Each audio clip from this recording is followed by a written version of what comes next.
She just wanted a quiet dinner.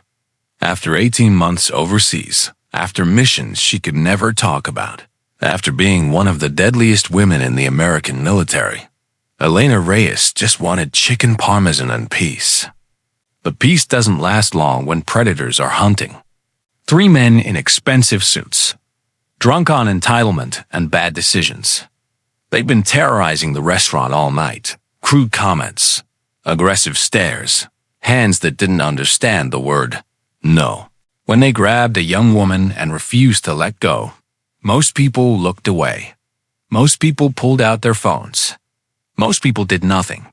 Elena wasn't most people. What happened next took 15 seconds.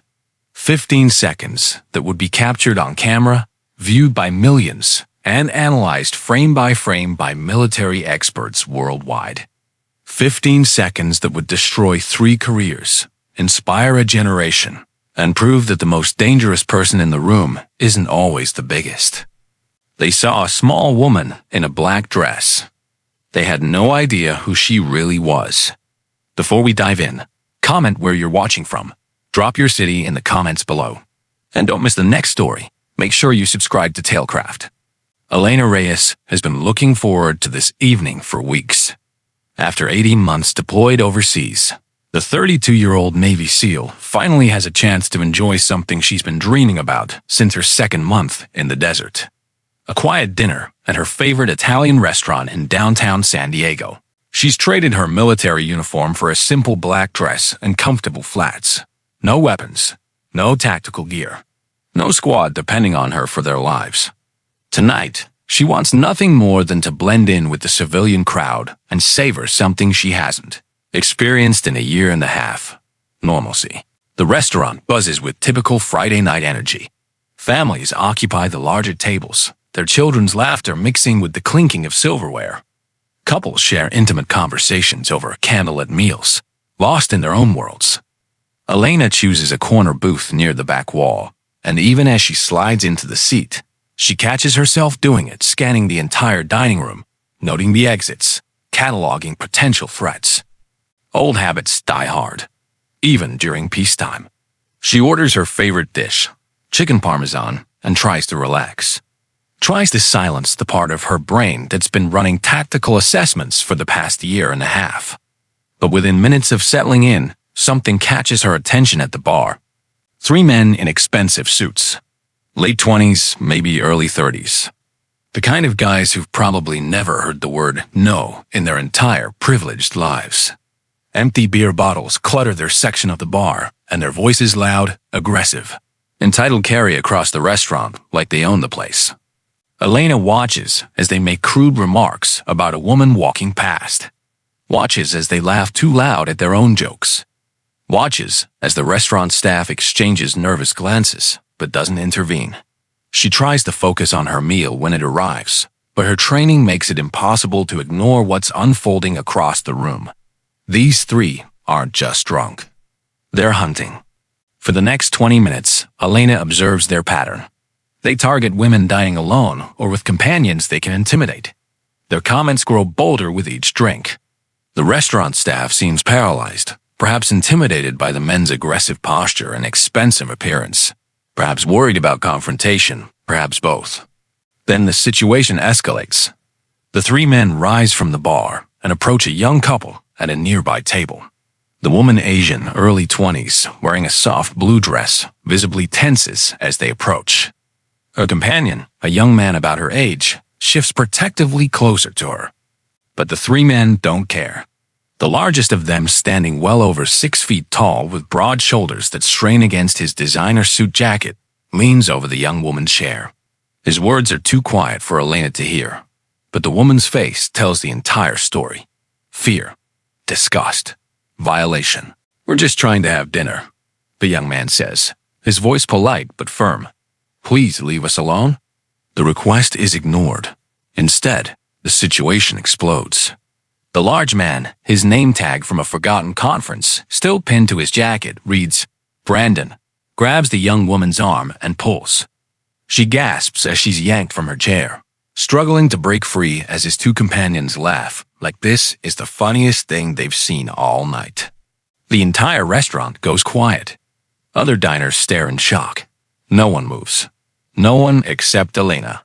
She feels her muscles tense, feels 15 years of training flood her nervous system like electricity. The restaurant staff has retreated behind the counter. One of them is on the phone, probably calling 911. Police response time in this neighborhood on a Friday night? 5 minutes, maybe 7. 5 minutes is an eternity when someone needs help now. The young woman's eyes sweep desperately across the restaurant and lock onto Elena's. That look, pure terror mixed with a pleading hope that someone, anyone, will help makes Elena's decision. She rises from her booth and walks calmly toward the confrontation. No rushing, no drama. Just measured, purposeful steps that close the distance in seconds. Her years of training have taught her that composure under pressure is everything. Panic is contagious. Calm is a weapon. The 3 men are so focused on intimidating their victims that they don't notice her approach until she's standing directly behind them. "Excuse me," Elena says, her voice clear and steady, cutting through the tension like a blade. "I think you gentlemen need to step away from the lady and return to your seats." The 3 men turn toward her. For a split second, there's surprise on their faces. Then it transforms into something uglier. Amusement. Contempt. Brandon, still gripping the young woman's arm, looks Elena up and down with a dismissive sneer. Her petite frame, barely 5'4" in her flats, seems to amuse him greatly. The size difference is almost comical. He probably outweighs her by 80 pounds. "Mind your own business, sweetheart," he says, tightening his grip on the frightened woman. "This doesn't concern you. Go back to your dinner before you get hurt." Elena remains perfectly still. Her voice never wavers. "I'm asking you nicely to release her and leave these people alone. This is your opportunity to walk away peacefully." The second man, Tyler, based on the nameplate visible on his briefcase at the bar, steps closer to Elena. He's emboldened by alcohol and his friend's aggression, by the pack mentality that makes cowards feel invincible. "Or what?" he sneers. "What's a little girl like you going to do about it?" He reaches out to push her shoulder. Not a punch. Not even a hard shove. Just a dismissive touch meant to move her aside like an inconvenience. That single touch is all Elena needs. In her world, any unwanted physical contact constitutes assault. She's legally authorized to defend herself and others accordingly. The minimum force necessary to neutralize a threat. These 3 men have no idea they've just made the biggest mistake of their lives. The moment Tyler's hand makes contact with Elena's shoulder, 15 years of intensive military training explodes into action. Her body moves with fluid precision, the kind of economy of motion that comes from thousands of hours of practice in some of the world's most dangerous environments. In one lightning-fast movement, she captures Tyler's wrist, twists sharply to the right, and uses his own momentum against him. Tyler finds himself face down on the restaurant floor before his brain can process what's happening. The sound of his body hitting the ground echoes through the suddenly silent dining room. 1 down, 2 to go. Brandon releases the young woman immediately and lunges toward Elena with both fists raised. He has 60 pounds and 8 inches of height advantage. In a street fight between untrained people, he would dominate. But Elena isn't untrained. She's trained with men twice his size in conditions far more challenging than a restaurant floor. She sidesteps his clumsy attack effortlessly, a basic evasion technique she mastered during her first year of SEAL training. As he stumbles past her, she delivers a precise strike to a pressure point on his neck. His legs buckle instantly. He crashes into an empty table, sending dishes and glasses cascading to the floor in an explosion of ceramic and crystal. 2 down, 1 to go. Derek, the third attacker, watches his 2 friends hit the ground in the span of 3 seconds. His alcohol-clouded brain finally processes what's happening, and raw panic floods his system. He turns and runs for the entrance. But Elena has already anticipated this reaction. She's positioned herself to block his escape route. When he tries to push past her, she employs a simple but devastatingly effective defensive move, redirecting his forward momentum and sending him sprawling across the entryway. He lands hard on the polished floor, sliding several feet before coming to a stop. The entire confrontation lasts exactly 15 seconds. To the stunned restaurant patrons watching with mouths agape, it unfolds in slow motion. 3 aggressive men who had been terrorizing other diners now lay groaning on the floor, completely incapacitated by a woman who appears to have simply wanted to enjoy a quiet dinner alone. Elena immediately turns to check on the young couple. The woman is shaking but uninjured. Her companion stares in absolute amazement at the scene that just unfolded. "Are you both okay?" Elena asks, her voice returning to its earlier calm tone, as if nothing extraordinary has occurred. "Do either of you need medical attention?" The young woman shakes her head, still processing what she just witnessed. "How did you, who are you?" Before Elena can respond, the restaurant manager approaches cautiously, his face pale with a mixture of gratitude and concern. "Miss, thank you for helping," Vincent Moretti says, wringing his hands nervously. "But I need to call the police. This kind of violence in my establishment." "Please do call them," Elena replies calmly. "These men assaulted other patrons and attempted to assault me. I defended myself and others using only the necessary force to stop the threat." Her measured response reflects years of training in rules of engagement and legal justifications for defensive actions. She knows exactly what she can and cannot say. Brandon struggles to his feet, nursing his bruised ego more than any serious injury. He points an accusing finger at Elena, his voice cracking. "She attacked us," he shouts. "We were just talking to people, and she went crazy on us. But the damage is done." Multiple diners immediately contradict his version of events. An elderly man at a nearby table stands up, his voice firm and clear. "Young man," he addresses the manager directly, "I saw everything. These 3 thugs were harassing that young lady and her boyfriend. When this brave woman asked them to stop, they tried to intimidate and assault her. She only defended herself after they put their hands on her." Other voices join in agreement. A mother dining with her family, a business executive, a teenage server who'd been their target earlier. The 3 attackers exchange worried glances. Their attempt to reframe the narrative has failed spectacularly. And then, cutting through the murmur of voices, the distant wail of sirens grows steadily louder. 3 police cruisers pull up outside the restaurant, their red and blue lights painting the windows in alternating colors. The dining room falls silent as 3 officers push through the front entrance, their hands instinctively hovering near their duty belts as they assess the scene. Broken dishes scattered across the floor, overturned furniture, 3 disheveled men in expensive suits sitting against the wall. And in the center of it all, a petite woman in a black dress standing calmly near a corner booth, looking like she just stepped out of a business meeting. Officer Carmen Silva, a 15-year veteran of the San Diego Police Department, takes charge immediately. She's responded to countless bar fights and domestic disturbances, but something about this scene strikes her as different. The woman doesn't fit the typical profile of someone involved in a restaurant brawl. "Can someone explain what happened here?" Officer Silva asks, pulling out her notepad. Before anyone else can speak, Brandon jumps to his feet, pointing dramatically at Elena. "Officer, that woman is dangerous," he says, his voice rising with indignation. "She attacked us without provocation. We were just having a friendly conversation with some people, and she went berserk on us." Tyler nods eagerly, clutching his sore wrist. "She knows some kind of martial arts or something. She could have killed us. We want to press charges for assault." Darrett chimes in from his position on the floor. "Look at us. Look at what she did. This is assault and battery." Officer Silva looks skeptically at the 3 men, then at Elena. The size difference alone makes their story questionable. But she's learned over 15 years not to make assumptions based on appearances. "Ma'am," she addresses Elena directly, "what's your version of events?" Elena steps forward, her posture relaxed but professional. Her voice carries the same measured tone she's maintained throughout the entire evening. "These 3 men were harassing other patrons for the past 30 minutes, she begins, gesturing toward the young couple still standing nearby. Specifically, they targeted that couple over there. When the gentleman, she indicates, Brandon, physically grabbed the young woman and refused to release her after being asked to leave them alone, I intervened verbally. She continues with precise detail, like she's giving a military debrief. I asked them politely to step away and return to their seats.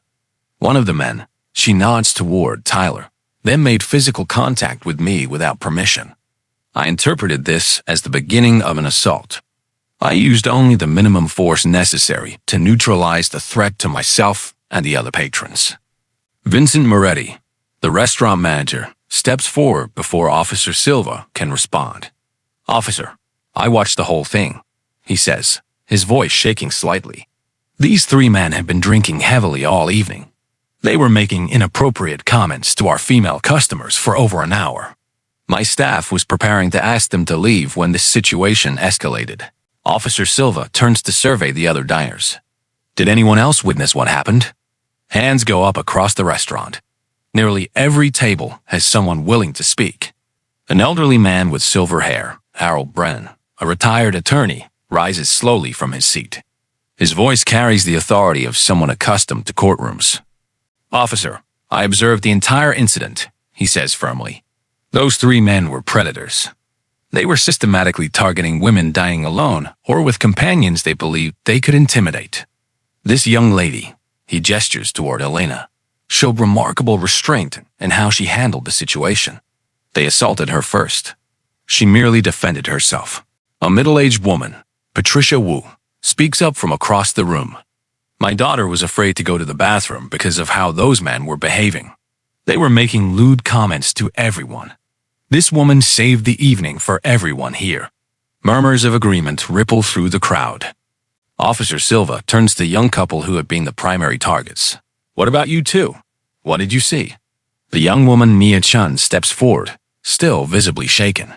She rolls up her sleeve to reveal red marks on her arm where Brandon had grabbed her. "He grabbed me and wouldn't let go," she says quietly, her voice trembling. "We asked them to leave us alone multiple times. They just got more aggressive. When that woman," she looks at Elena with gratitude, "tried to help us, one of them pushed her. That's when she defended herself." Her boyfriend, Ryan Chun, nods emphatically. "Everything happened exactly like she said. They attacked her first. She just reacted." Officer Silva notices something unusual about Elena during this testimony. Unlike most people involved in violent confrontations, she shows no signs of adrenaline crash or emotional distress. Her breathing is steady. Her hands aren't shaking. Her responses are articulate and precise. This is someone with training. Serious training. "Ma'am," Officer Silva asks carefully, "do you have any formal training in self-defense or martial arts?" Elena hesitates for a fraction of a second, considering how much to reveal. "I have some military background," she replies diplomatically. The three attackers exchange worried glances. Their confident accusations from moments ago suddenly seem like a terrible mistake. Officer Silva's partner approaches from the manager's office, where he's been reviewing footage. "Carmen, you need to see this," he says quietly. The security cameras caught everything. They step aside to view the footage on the manager's computer. The video quality is crystal clear, showing the men's aggressive behavior throughout the evening, their harassment of multiple patrons, and the crucial moment when Tyler made physical contact with Elena. The 15-second confrontation plays out in high definition. Every movement Elena made is visible. Every technique precise and controlled. Not a single strike more than necessary. Officer Silva has seen hundreds of fights on security footage. This isn't a fight. This is a professional dismantling three untrained aggressors with surgical precision. She returns to the dining room, her decision already made. "Gentlemen," she addresses the three men sternly. "Based on witness testimony, security footage, and physical evidence, you're being arrested for assault, battery, and disturbing the peace." This is ridiculous. Brandon shouts as Silva's partners move in with handcuffs. "She's the one who hurt us. Look at Tyler's wrist. It's probably broken. Your friend's injury occurred when he initiated unwanted physical contact with this woman." Officer Silva replies firmly. "She had every legal right to defend herself. You're fortunate she showed the restraint she did, or you'd be facing much more serious injuries." The handcuffs click into place. One by one, the three men are read their rights. Officer Silva approaches Elena privately while her partners handle the arrests. "Ma'am, I've been doing this job for 15 years. and I've never seen anyone handle a situation quite like that. Your technique was extremely precise. Your emotional control is remarkable. Are you current or former military? Elena meets her gaze steadily. I'm currently active duty Navy. Understanding floods Officer Silva's face. That explains everything. Thank you for your service, she says with genuine respect. And thank you for stepping in tonight. Too many people would have just watched and done nothing. Vincent Moretti appears at Elena's side, relief washing over his features. Miss, your dinner tonight is completely on the house, and you're welcome here anytime. What you did took incredible courage. Mia and Ryan Chan wait nearby, tears of relief in their eyes. As the police activity winds down, they approach Elena. We don't know how to thank you, Mia says, her voice still shaky. When that man grabbed me, I thought, I don't know what might have happened if you hadn't stepped in. Ryan nods emphatically. Where did you learn to do that? Are you some kind of martial arts expert? Elena smiles modestly, uncomfortable with the attention, but understanding their need for answers. I've had some training through my job, she says simply. The important thing is that you're both safe now. Those men won't be bothering anyone else tonight. As the three attackers are escorted out in handcuffs, Elena notices several patrons holding up their phones. They've been recording, filming the aftermath. She has no idea that within hours, this quiet Friday evening will become anything but quiet. The videos are already uploading. By Saturday morning, Elena Reyes has become an internet phenomenon. The videos uploaded from the restaurant have spread across Twitter, Instagram, TikTok, and Facebook like wildfire. Hundreds of thousands of views within hours. Millions by noon. The footage shows everything: her calm approach, the attacker's aggressive behavior, and the lightning-fast 15-second sequence that left 3 grown men on the floor. The comment sections explode with speculation. Who is this woman? That's not regular self-defense training. That's military-level combat. The way she moves? Those are special operations techniques. I counted at least 3 different fighting systems in 15 seconds. This woman is a professional.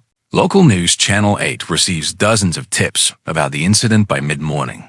Veteran reporter Amanda Price, who's covered military affairs for over a decade, immediately recognizes something significant when she watches the security footage.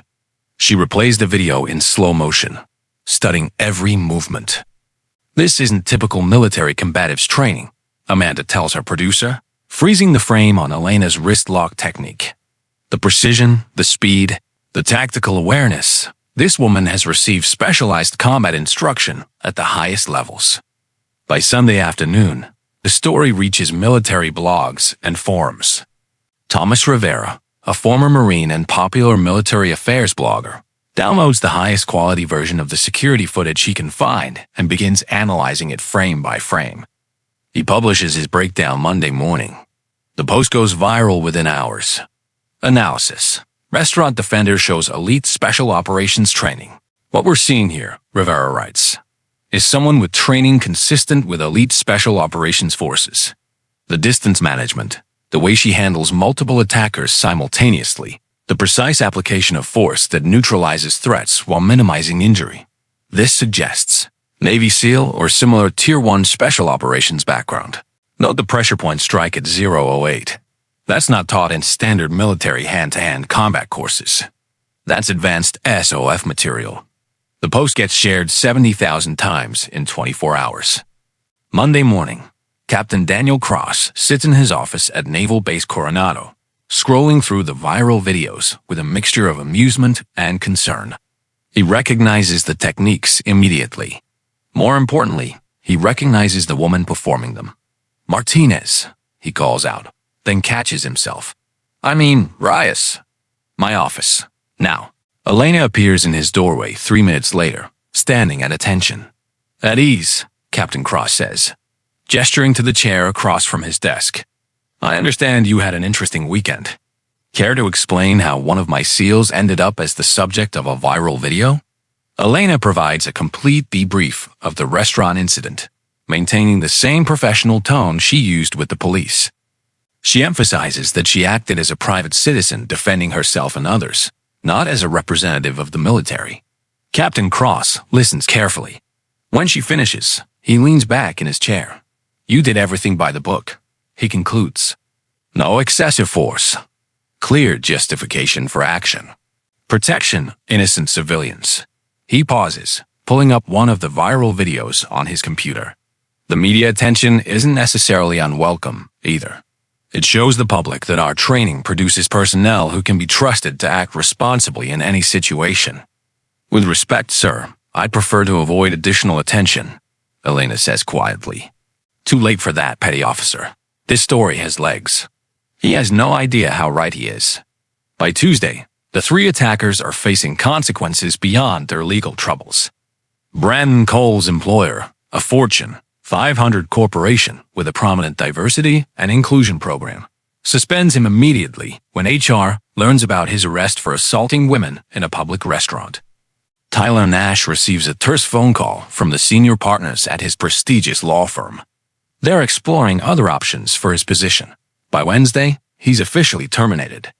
Derek Foster discovers that his financial services firm has a zero-tolerance policy for employees with assault charges. His credentials are suspended pending the outcome of his case. All three men hire lawyers. All three lawyers watch the security footage and deliver the same advice. Take a plea deal. Going to trial would be suicide with this much evidence. But the real bombshell drops Thursday afternoon. Investigative reporter Rachel Morgan has spent 3 days filing Freedom of Information Act requests, cross-referencing military databases, and following leads. When she finally obtains the personnel records she's been seeking, she stares at her computer screen in disbelief. She picks up her phone and calls her editor. You're not going to believe this, she says, her voice trembling with excitement. The restaurant defender? Her name is Petty Officer First Class Elena Reyes. She's not just military. She's a Navy SEAL, a decorated Navy SEAL with 2 combat deployments. The editor is silent for 3 seconds. You're absolutely certain? I have the FOIA documentation right here. 2 deployments, 1 to Afghanistan, 1 to Iraq. Multiple commendations for valor and leadership in combat situations. Details are classified, but the basics are public record. Run it, the editor says immediately. Front page. This is national news. The story breaks Friday morning. Revealed. Viral restaurant defender is decorated Navy SEAL. Within an hour, every major news outlet in the country is covering it. CNN, Fox News, MSNBC, The New York Times, The Washington Post. Elena Reyes isn't just a woman who defended herself in a restaurant. She's one of the most elite warriors in the American military. And now the entire world knows it. By Friday afternoon, military recruiting stations across the country report something unprecedented. A massive surge in inquiries from young women asking about special operations careers. The Navy's Public Affairs Office is flooded with interview requests. Elena's phone won't stop ringing. The quiet dinner she'd wanted has become a national conversation about military training, female empowerment, and the courage to stand up for others. Elena sits in her small apartment, watching the news coverage with a mix of discomfort and resignation. She didn't ask for this. She just wanted chicken parmesan. But the story is out now, and it's not going away. 6 weeks after the restaurant incident, the San Diego County Courthouse becomes the stage for justice. Brandon Cole, Tyler Nash, and Derek Foster sit at the defense table in matching orange jumpsuits. Their expensive suits and confident swagger long gone. Their attorneys, all hired at considerable expense, have spent the past month trying to negotiate the best possible outcome. The security footage made a trial unthinkable. 47 witnesses made dismissal impossible. The 3 men's only option is to accept responsibility and hope for leniency. Judge Catherine Morrison reviews the case file with barely concealed disgust. She's seen thousands of assault cases in her 20-year career, but something about this one particularly offends her sense of justice. The evidence shows a pattern of predatory behavior, Judge Morrison states, her voice cutting through the courtroom. You 3 targeted vulnerable people for your own amusement. You terrorized an entire restaurant. And when someone had the courage to intervene, you attempted to paint yourselves as victims. She looks at each man in turn. Brandon Cole 6 months in county jail, 2 years probation, mandatory anger management counseling, and 500 hours of community service. Brandon's face drains of color. Tyler Nash, 6 months in county jail, 2 years probation, and you will spend 100 hours speaking to young men at high schools and universities about respect, consent, and appropriate behavior in public spaces. Tyler stares at the table, unable to meet the judge's eyes. Derek Foster, 6 months in county jail, 2 years probation, and a permanent surrender of your financial services license. Derek's attorney winces. That last condition effectively ends his client's career. Additionally, Judge Morrison continues, all 3 of you will pay full restitution to Vincent Moretti's restaurant for damages, lost business, and emotional distress caused to his staff and patrons. You will also cover your own medical expenses. The taxpayers shouldn't have to pay for injuries you received while committing crimes. The gavel falls. Justice is served. But the legal consequences are just the beginning. Brandon Cole returns home after serving his sentence to discover that his professional reputation is destroyed. His former employer released a public statement condemning his behavior. His LinkedIn profile is flooded with negative comments. Every job application he submits is met with rejection once background checks reveal his criminal record. The marketing executive who once earned 6 figures now works part-time at a call center for $12 an hour. Tyler Nash's law career is permanently over. No firm will touch him. The state bar has flagged his record. 7 years of education and $200,000 in student loans, all worthless now. He moves back in with his parents at age 31, working as a paralegal for a fraction of his former salary. Derek Foster faces perhaps the harshest professional consequence. Without his financial services license, he cannot work in the industry where he spent his entire adult life building expertise. The specialized knowledge that once made him valuable is now useless. He retrains as an insurance adjuster, starting over from the bottom. All 3 men learn the same lesson the hard way. Actions have consequences. 15 seconds of aggression cost them their careers, their reputations, and years of their lives. Meanwhile, the incident creates ripples of positive change across the country. Mia and Ryan Chun, the young couple Elena protected, transform their trauma into purpose. They become vocal advocates for bystander intervention training, traveling to university campuses across California to share their story. Someone we'd never met risked her safety for hours. Mia tells a packed auditorium at UC San Diego. That kind of courage shouldn't be rare. It should be normal. We all have a responsibility to stand up for each other. Their presentation includes the security footage with Elena's permission and practical training on how to safely intervene when witnessing harassment or assault. Hundreds of students sign up for self-defense classes after hearing them speak. The restaurant industry takes notice. Vincent Moretti's establishment becomes a case study in crisis management and customer protection. He develops comprehensive protocols for identifying threatening behavior before it escalates and shares them freely with other restaurant owners. Within 6 months, over 300 restaurants across San Diego County implement similar training programs. Staff learn to recognize warning signs. Management establishes clear intervention procedures. Security systems are upgraded.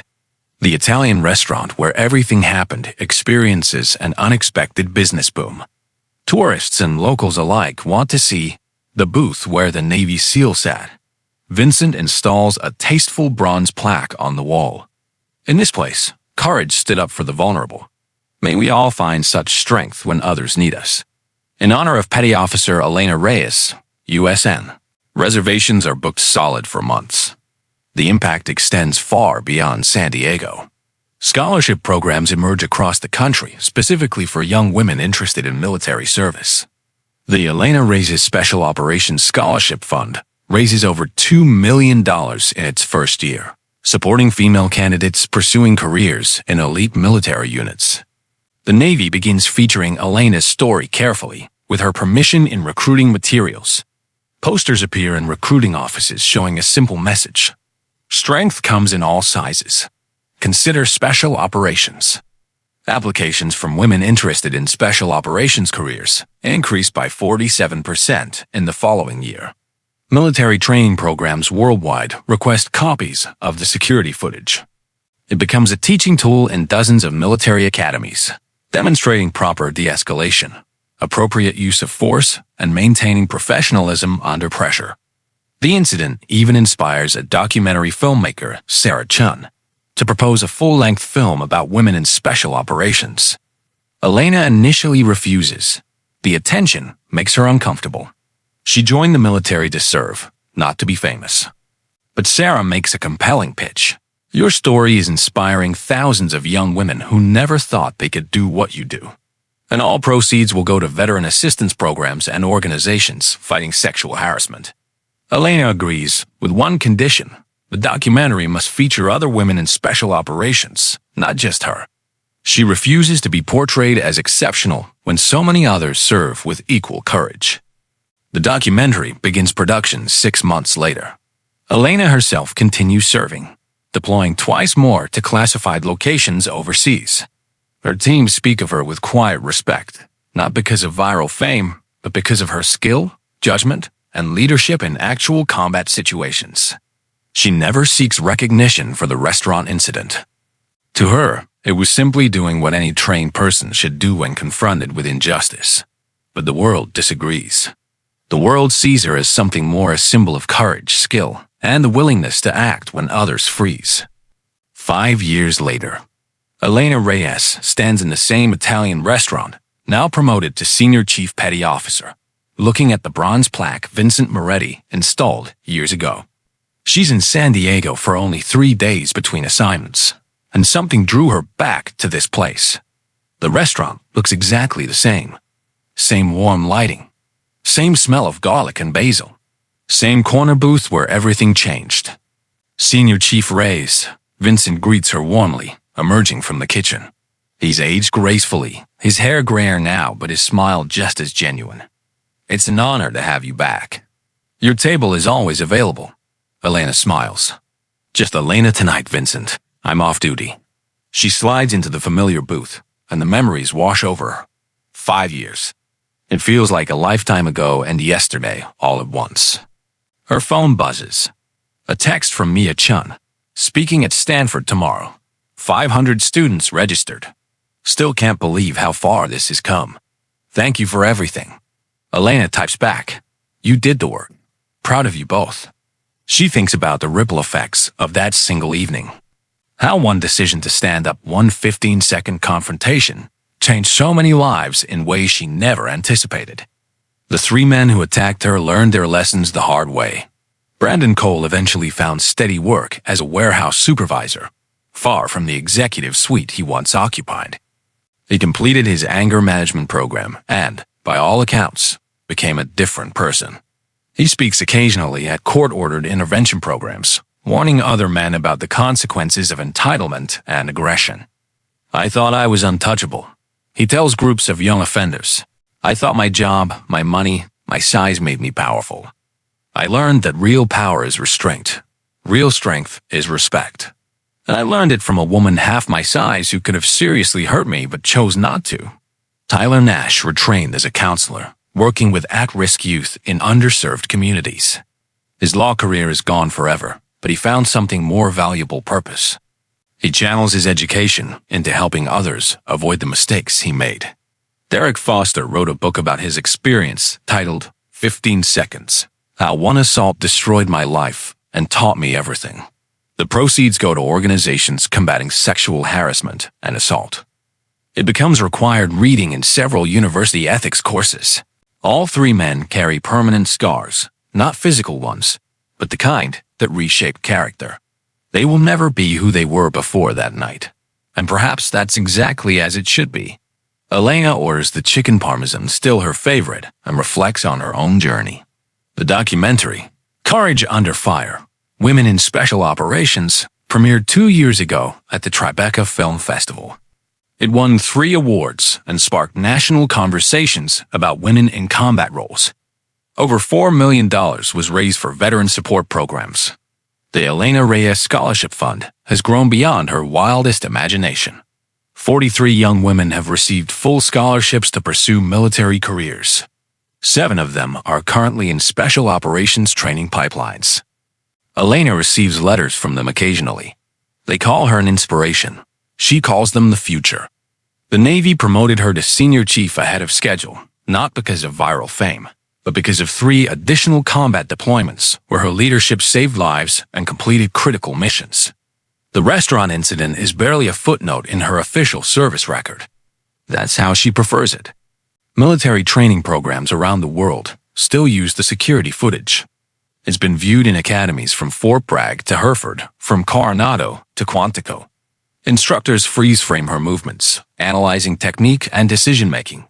Note the restraint, they tell their students. She could have caused serious injury. She chose not to. That's what separates professionals from thugs. The restaurant industry transformed its approach to customer safety. Over 1,500 establishments across the country implemented Moretti protocols named after Vincent's comprehensive training program. Harassment incidents in participating restaurants dropped by 62% in 3 years. Bystander intervention training became standard curriculum at 73 universities. Mia and Ryan Chun's advocacy group, Stand Together, trained over 50,000 people in safe intervention techniques. The cultural impact extended beyond measurable statistics. Elena's story became shorthand for a broader principle. Never judge someone by appearance. Respect everyone. Stand up for the vulnerable. Use strength responsibly. Vincent brings Elena's meal personally, setting it down with a flourish. On the house, as always, he says. Vincent, you can't keep giving me free food for 5 years. He laughs. Watch me. You saved my restaurant, my staff, and probably several customers from trauma. Free chicken parmesan for life is the least I can do. Elena cuts into her meal, savoring the first bite. It tastes exactly like she remembers. A young woman approaches her table hesitantly. She's in her early 20s, wearing a military-style haircut and a shirt that reads, Future Navy SEAL. Excuse me, the young woman says, her voice nervous. Are you Senior Chief Reyes? Elena nods. I just wanted to say thank you. I saw your story 3 years ago. I was working a dead-end job, thinking I'd never amount to anything. Watching what you did, how you carried yourself, it made me believe I could be more. I ship out to boot camp next month. Elena stands and extends her hand. What's your name? Jessica Martinez, ma'am. Wow. Jessica Martinez.